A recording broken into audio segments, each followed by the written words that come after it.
We're watching. Boris. Trade deal sellout won't be tolerated. Hardline Brexiteers warn PM.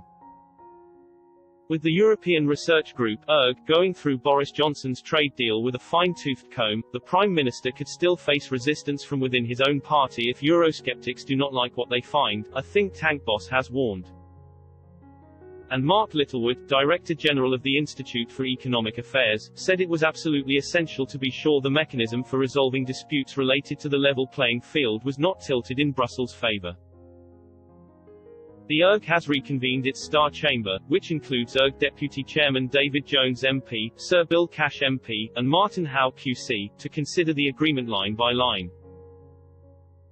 Meanwhile, H.A.R.D.L.I.N.E MPs are also wading through the 2,000-page document, with one telling Express.co.uk the only break from it they would take today would be for the Queen's speech.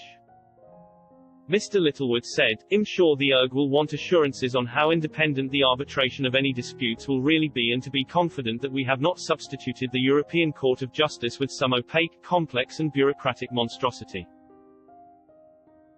Overall, it's an impressive result. Lord Frost deserves a lot of credit for having stuck to red lines and delivered a deal just in time. It's pretty much along the lines of the Canada deal, which has been the PM's goal from the start. However, he said, the area in which we need to watch things like hawks is the resolution procedure for divergence in regulations, what the EU calls the level playing field.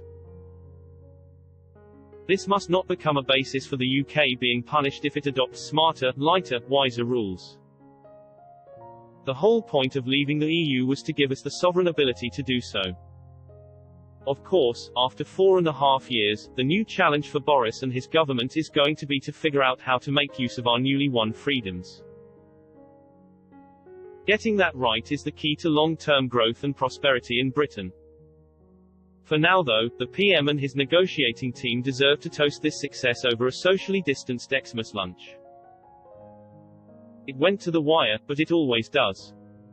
We can now look forward to 2021 being a much, much better year than 2020.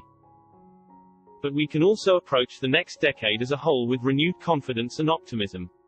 A good way to end a grim year.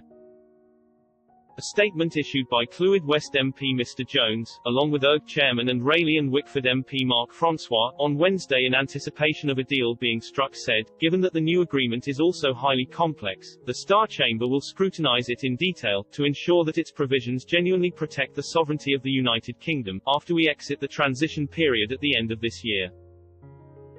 The Star Chamber, which will include some new members to replace those now in government, will undertake its examination as expeditiously as possible, before providing its conclusions on the merits of the deal, which we will aim to make public before Parliament reconvenes.